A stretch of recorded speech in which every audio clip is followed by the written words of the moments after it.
ओ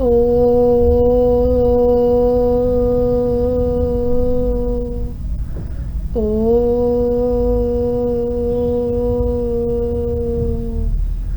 ओ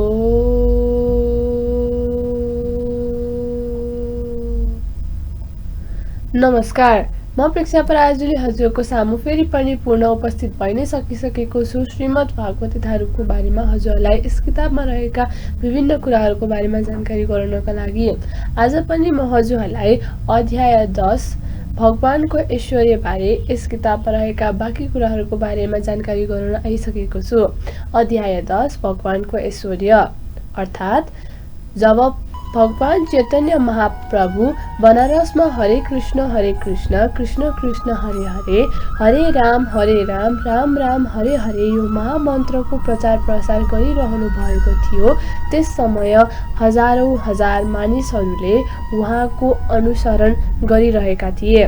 तर त्यस समयका बनारसका अत्यन्त प्रभावशाली विद्वान प्रकाशोनन्द सरस्वतीले भने चैतन्य महाप्रभुलाई भावुक बनेर उपहास गर्दथे।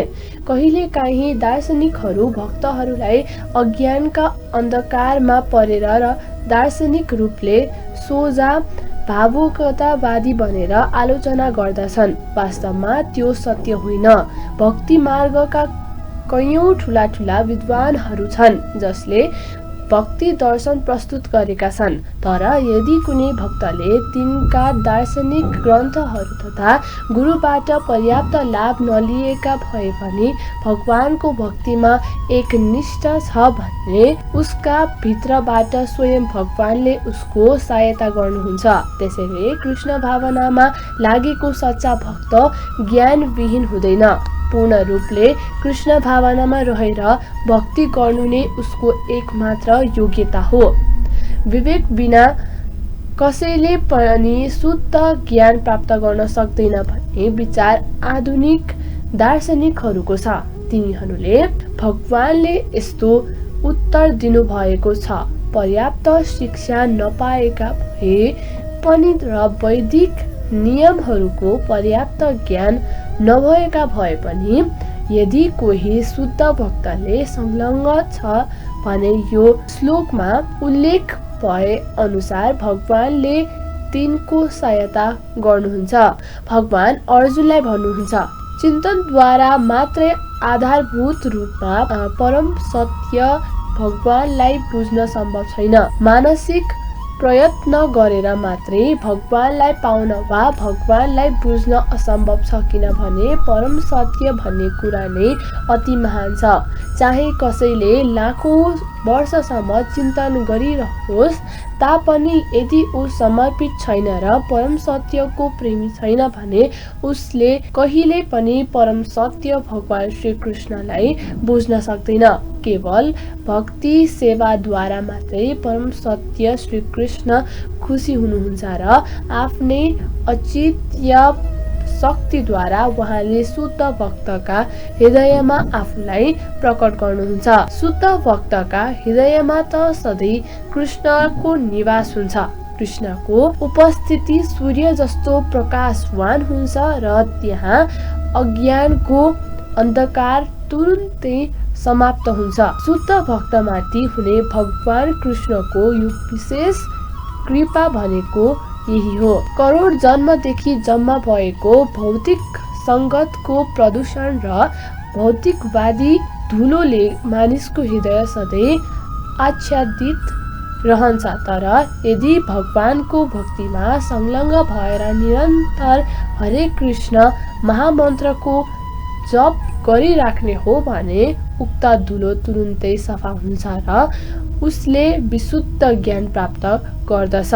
मनुष्य जीवनका परम लक्ष्य भगवान विष्णुलाई भौतिक चिन्तन वा तर्कद्वारा होइन, नाम संकीर्तन र भक्तिद्वारा प्राप्त गर्न सकिन्छ भन्ने हो। शुद्ध भक्तले जीवनका आवश्यकताहरूका बारेमा चिन्ता गर्दैन। उसलाई कुनै कुराको चिन्ता गर्नु पर्दैन, किनभने उसका हृदयबाट अज्ञानको अन्धकार हट्नासाथ प्रेमा भक्तिबाट प्रसन्न हुनुभएका भगवानले उसका हरेक आवश्यकताको परिपूर्ति स्वतः गरिदिनुहुन्छ। यही नै भगवत गीताको उपदेशको सार हो। भगवत गीताको अध्ययनबाट मानिस पूर्णतः भगवानमा समर्पित हुन सक्दछ र आफूलाई शुद्ध भक्तिमा लगाउन सक्दछ। भगवानले जिम्मेवारी लिन साथ ऊ सबै प्रकारका भौतिकतावादी प्रयासहरूबाट पूर्णतः मुक्त हुन पुग्दछ। अर्जुनले भने, भगवान हजुर परम ब्रह्म हुनुहुन्छ, परम धाम हुनुहुन्छ, परम सत्य हुनुहुन्छ, शाश्वत हुनुहुन्छ, दिव्य हुनुहुन्छ, अजन्म हुनुहुन्छ र महानतम हुनुहुन्छ। नारद, असित, देवल, व्यास जस्ता ऋषिहरूले यही सत्यको पुष्टि गरिरहेका छन् र स्वयं हजुरले पनि मसँग यो कुराको घोषणा गरिरहनु भएको छ। अर्थात् यी दुईवटा श्लोकहरूमा भगवानले मायावादी दार्शनिकहरूलाई एउटा अवसर प्रदान गर्नुभएको छ, किनभने यहाँ परमात्मा जीवात्मा भन्दा भिन्न छ भन्ने कुरा स्पष्ट छ। यस अध्यायका 4वटै सारभूत श्लोकहरू सुनेपछि अर्जुन सम्पूर्ण सन्देहहरूबाट पूर्णतः मुक्त भएर र उनले कृष्णलाई भगवानका रूपमा स्वीकार गरे। उनले तुरुन्तै हजुर त परम ब्रह्म हुनुहुन्छ भनेर दृढतापूर्वक घोषणा गरे। यो भन्दा पहिले पनि कृष्णले मनै प्रत्येक वस्तु र प्रत्येक प्राणीहरूको आदि कारण हुँ भनिसक्नु भएको थियो। प्रत्येक देवता तथा प्रत्येक मनुष्य कृष्णमै निर्भर छ। अज्ञानका कारणले गर्दा नै मानिसहरू तथा देवताहरूले आफैलाई ईश्वर र भगवानबाट स्वतन्त्र व्यक्ति ठानेका हुन्। भक्ति गर्नाले यस प्रकारको अज्ञानता पूर्णतः समाप्त हुन्छ। अघिल्लो श्लोकमा भगवानले यस कुराको पूर्ण व्याख्या गरिसक्नु भएको छ। अब यहाँ भगवानका कृपाले गर्दा वैदिक उपदेश अनुसार नै अर्जुनले उहाँलाई परम सत्यका रूपमा स्वीकार गरिरहेका उहाँलाई परम सत्य भगवान भनेको होइन। यी दुई श्लोकहरूमा अर्जुनले छन् आफ्ना घनिष्ठ मित्र भएका कारणले चाप्लुसीका भाषामा अर्जुनले जे भनेका छन् त्यसको पुष्टि वेदका सत्य वचनहरूमा पनि भएको छ। वेदमा भनिएको छ, जसले भगवानको भक्ति गर्दछ त्यसले मात्र भगवानलाई बुझ्न सक्दछ, अरू कसैले पनि सक्दैन। यी श्लोकहरूमा अर्जुनले भनेका शब्दहरूलाई वैदिक उपदेशहरू पनि पुष्टि गरेका छन्। केनोपनिषद्या मा पनि भनिएको छ, परम ब्रह्म प्रत्येक वस्तुको आश्रय हुनुहुन्छ र सम्पूर्ण कुरा उनै परम ब्रह्म कृष्णमा आश्रित छ। यहाँको व्याख्या पहिल्यै भइसकेको छ। मुण्डक उपनिषद्यमा पनि उल्लेख गरिएको छ, जुन परमेश्वरमा हरेक वस्तु आश्रित छ उनै परमेश्वरलाई निरन्तर चिन्तन गरिरहनेहरूले मात्र अनुभूति गर्न सक्दछ। कृष्णको यो निरन्तर चिन्तनलाई स्मरणम भन्दछन्। यो नवधा भक्ति मध्येको एउटा विधि हो। कृष्ण भक्तिकै माध्यमद्वारा मानिसले आफ्नो आवश्यकतालाई बुझ्न सक्दछ र यी भौतिक शरीरबाट छुटकारा पाउन सक्दछ। वेदहरूमा परमेश्वरलाई परम पवित्र भनिएको छ, जसले कृष्णलाई पवित्रका पनि पवित्रतम मान्दछ। त्यो सम्पूर्ण पाप कर्महरूबाट शुद्ध हुन सक्दछ। भगवानका शरणमा नगइकन कोही पनि पाप कर्मबाट शुद्ध हुन सक्दैन। अर्जुनले कृष्णलाई वैदिक साहित्यको निर्देशन अनुसार नै भगवान मानेका हुन्। यसको पुष्टि नारद आदि महर्षिहरूद्वारा पनि गरिएको छ। कृष्ण साक्षात् भगवान हुनुहुन्छ, त्यसैले मानिसले सधैँ उहाँको ध्यान गर्नुपर्दछ र उहाँसँग दिव्य सम्बन्ध स्थापित गर्नुपर्दछ। कृष्ण परम अस्तित्व हुनुहुन्छ। उहाँ सम्पूर्ण शारीरिक आवश्यकता तथा जन्म र मृत्युबाट पनि मुक्त हुनुहुन्छ। यस कुराको पुष्टि अर्जुनले मात्र होइन, सम्पूर्ण वेद पुराण र इतिहास ग्रन्थहरूले पनि गरेका छन्। सारा वैदिक साहित्यहरूमा कृष्णको यस्तै बयान गरिएको पाइन्छ र भगवान आफैले पनि 4थो अध्यायमा भन्नुभएको छ, म अजन्मा छ, तर पनि धार्मिक सिद्धान्तको स्थापना गर्नका लागि यस पृथ्वीमा प्रकट हुन्छु। भगवान परम पुरुष हुनुहुन्छ। उहाँको कुनै कारण छैन, किनभने उहाँ सम्पूर्ण कारणहरूका पनि कारण हुनुहुन्छ र सबै कुरा उहाँबाट उत्पन्न हुन्छन्। यस्तो पूर्ण ज्ञान केवल भगवानकै कृपाद्वारा प्राप्त गर्न सकिन्छ। यहाँ पनि अर्जुनले कृष्णका कृपाले गर्दा नै आफ्नो विचार यसरी व्यक्त गरिरहेका छन्। भगवत गीतालाई बुझ्न चाहने हो भने हामीले यी दुई श्लोकको भनाइलाई स्वीकार्नु पर्दछ। यसलाई भनिन्छ परम्परा प्रणाली, अर्थात् गुरु परम्पराको स्वीकृति। परम्परागत पद्धति बिना भगवत गीतालाई बुझ्न सकिँदैन। तथाकथित विद्यालयीन शिक्षाद्वारा यो बुझ्नु सम्भव छैन। दुर्भाग्यवश विद्यालयको उच्च शिक्षामा घमण्ड गर्नेहरू वैदिक साहित्यका यति धेरै प्रमाणहरू हुँदाहुँदै पनि कृष्ण एउटा सामान्य व्यक्ति हुनुहुन्छ भन्ने दुरुग्रहमा दृढ देखिन्छन्। हे कृष्ण, हजुरले मसँग भन्नुभएका सबै कुरा म पूर्ण सत्यका रूपमा स्वीकार गर्दछु। हे प्रभु, हजुरको व्यक्तित्वलाई न देवताहरूले बुझ्न सक्दछन् न असुरहरूले, अर्थात् श्रद्धाहीन आसुरी स्वभाव भएका मानिसले कृष्णलाई बुझ्न सक्दैनन् भन्ने कुरा अर्जुनले यहाँ स्पष्ट पारेका छन्। देवताहरूले त उहाँलाई बुझ्न सक्दैनन् भने आधुनिक विश्वका तथाकथित विद्वानहरूको के कुरा। परमेश्वरका कृपाले अर्जुनले कृष्ण नै परम सत्य हुनुहुन्छ र उहाँ नै पूर्ण पुरुष हुनुहुन्छ भन्ने बुझ्न सके।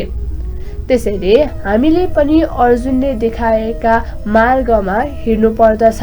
अर्जुनले भगवत गीता श्रवण गर्ने अधिकार प्राप्त गरेका थिए। 4औं अध्यायमा भनिएको छ, भगवत गीताको ज्ञान प्राप्त गर्ने गुरु परम्परा हराइसकेको थियो। त्यसैले अर्जुनद्वारा कृष्णले पूर्ण गुरु परम्पराको स्थापना गर्नुभयो, किनभने कृष्णले अर्जुनलाई आफ्नो परम प्रिय मित्र तथा महान भक्त भन्नुहुन्थ्यो।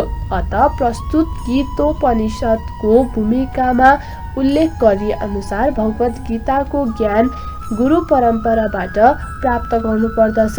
पहिले यो परम्परा विधि लुप्त हुन गएकाले यो प्रणाली पूर्ण सञ्चालन गर्न कृष्णले अर्जुनलाई रोज्नु भएको हो। कृष्णले भन्नुभएको सबै अर्जुनले स्वीकार गरेका थिए। त्यसैले हामीले अर्जुनको अनुसरण गर्नुपर्दछ अनि मात्र हामीले भगवत गीताको सार तत्व बुझ्न सक्दछौँ र कृष्णलाई भगवान भनेर मान्न सक्दछौँ। हे परम पुरुष, हे सबैका उद्गम स्रोत, हे सम्पूर्ण प्राणीहरूका स्वामी, हे देवताहरूका पनि देवता, हे ब्रह्माण्डका अधिपति, स्वयं हजुरले मात्रै आफ्नो अन्तरमा शक्तिद्वारा आफूले आफैलाई जान्नुहुन्छ। अर्थात् अर्जुन र अर्जुनका अनुयायी जस्ता भनेर भक्तिका माध्यमबाट उहाँको सम्पर्कमा रहने व्यक्तिले मात्र परमेश्वर श्री कृष्णलाई बुझ्न सक्दछ। नास्तिक तथा आसुरी स्वभावका मानिसले उहाँलाई बुझ्न सक्दैनन्। भगवानबाट टाढा लैजान मानसिक चिन्तन एउटा गम्भीर पाप हो अनि जसले भगवानलाई बुझेको छैन त्यसले भगवत गीताको टीका लेख्ने प्रयास नगरे पनि हुन्छ। भगवत गीता कृष्णकै वाणी भएको हुनाले र यो एउटा कृष्ण विज्ञान नै भएको हुनाले यसलाई अर्जुनले जस्तै कृष्णबाट बुझ्नु पर्दछ। यो गीता ज्ञान नास्तिक व्यक्तिहरूबाट ग्रहण गर्न हुँदैन। श्रीमद् भागवत 1:2-11 पनि भनिएको छ, 3वटा रूपमा परम सत्यको अनुमति गर्न सकिन्छ।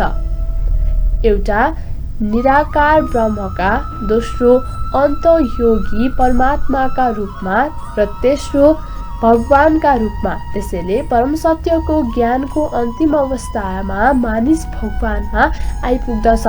सामान्य मानिसले वा अन्तयोगी परमात्मा अर्थात् निराकार ब्रह्मलाई साक्षात्कार गरेका व्यक्तिले पनि भगवानको व्यक्तित्वलाई नबुझ्न सक्दछ। अत यस्ता मानिसले स्वयं कृष्णले भन्नुभएको भगवत गीताका श्लोकहरूका माध्यमबाट भगवानलाई बुझ्ने प्रयत्न गर्नुपर्दछ। कहिलेकाहीँ निराकारवादीहरू कृष्णलाई भगवानका रूपमा वा भगवानको प्रमाण रूपमा स्वीकार गर्दछन् तापनि कयौं मुक्त पुरुषहरू कृष्णलाई पुरुषोत्तमका रूपमा र परम पुरुषका रूपमा बुझ्न सक्दैनन्। त्यसैले यहाँ अर्जुनले उहाँलाई पुरुषोत्तम भनेर सम्बोधन गरेका हुन्। यस्तो हुँदाहुँदै पनि मानिसले कृष्णलाई सम्पूर्ण जीवात्माका पिता हुन् भन्ने कुरा बुझ्न सकिरहेका छैनन्। अर्जुनले यहाँ उहाँलाई भूत भवन भनेर पनि सम्बोधन गरेका छन्। यदि कसैले उहाँलाई सम्पूर्ण जीवात्माका पिता हुनुहुन्छ भनेर जान पनि उसले उहाँलाई परम नियन्ता पनि हुनुहुन्छ भन्ने कुरा बुझेको हुँदैन। त्यसैले उहाँलाई यहाँ प्रत्येकका परम नियन्ता भृतेश भनेर सम्बोधन गरिएको हो। यदि कसैले कृष्णलाई समस्त जीवात्माका परम नियन्ता हुनुहुन्छ भनेर बुझिहाल्यो भने पनि उसले उहाँलाई समस्त देवताहरूका पनि मूल हुनुहुन्छ भन्ने कुरा नबुझेको हुन सक्दछ। त्यसैले यहाँ देव अर्थात् देवताहरूका पनि पूजनीय देवता भनेर उहाँलाई सम्बोधन गरिएको हो। कसैले उहाँलाई सम्पूर्ण देवताहरूका पूजनीय देवता मानेर पनि उहाँ हरेक वस्तुका परम सञ्चालक स्वामी हुनुहुन्छ भन्ने कुरा नबुझेको हुन सक्दछ। त्यसैले यहाँ जगतपति भनेर पनि उहाँलाई सम्बोधन गरिएको छ। यसरी यो श्लोकमा अर्जुनको अनुभूतिद्वारा कृष्ण सम्बन्धी सत्यको स्थापना भएको छ र हामीले पनि कृष्णलाई सही रूपमा बुझ्नका लागि अर्जुनका चरण चिन्हको अनुसरण गर्नुपर्दछ। जुन जुन विभूतिहरूद्वारा हजुर यस संसारमा व्याप्त भएर बस्नु भएको छ कृपा गरेर ती सबै विभूतिहरूका बारेमा विस्तार पूर्वक मलाई भन्नुहोस्। अर्थात् यस श्लोकमा भगवान कृष्ण सम्बन्धी आफ्नो ज्ञानबाट अर्जुन पहिलेदेखि नै सन्तुष्ट थिए जस्तो देखिन्छ। कृष्णका कृपाले अर्जुनलाई उनको व्यक्तिगत अनुभव, बुद्धि, ज्ञान र यी साधनहरूबाट जे जति कुरा प्राप्त हुन सक्दथ्यो सबै प्राप्त भएको थियो। यहाँ उनले कृष्णलाई भगवान नै मानिराखेका छन्। उनलाई कृष्ण भगवान हुनुहुन्छ भन्ने कुरामा कुनै शंका छैन।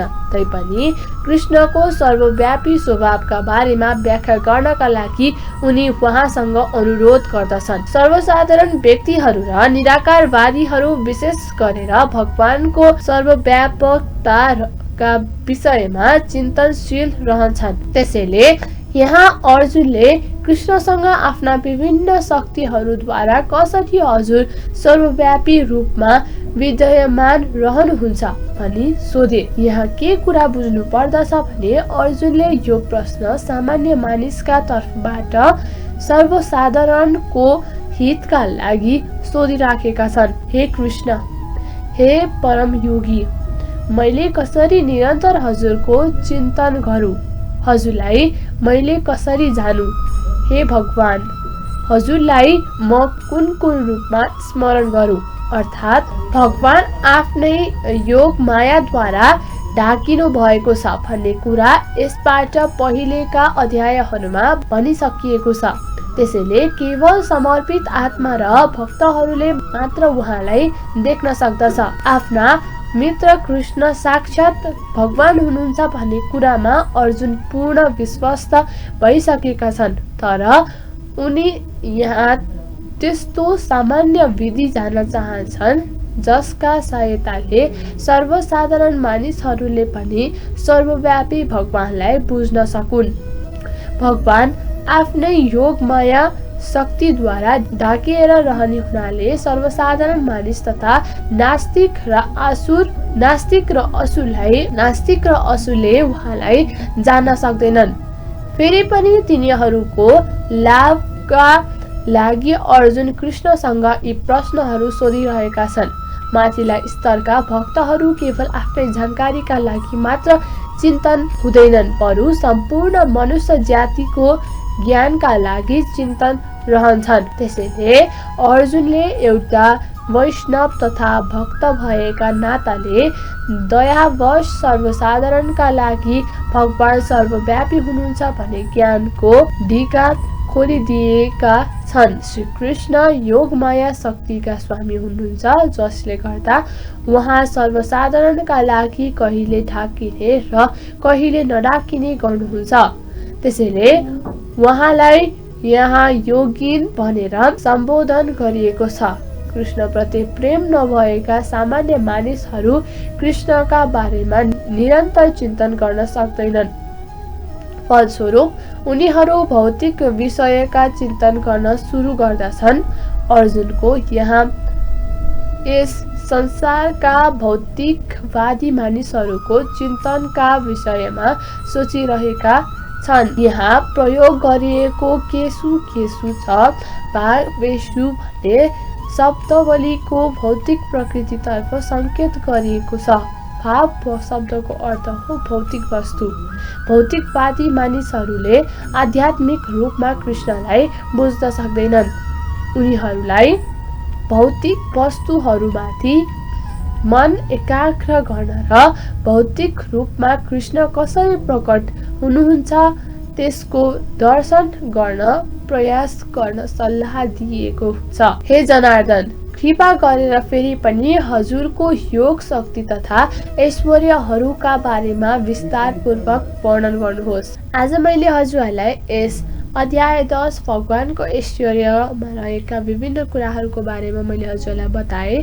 फेरि पनि अर्को एपिसोडमा यस भगवानको ऐश्वर्यमा रहेका बारेमा हजुरहरूलाई जानकारी गराउने बाचाको साथमा म प्रेक्षा पराजुली हजुरको सामु बिदा हुन चाहन्छु है त।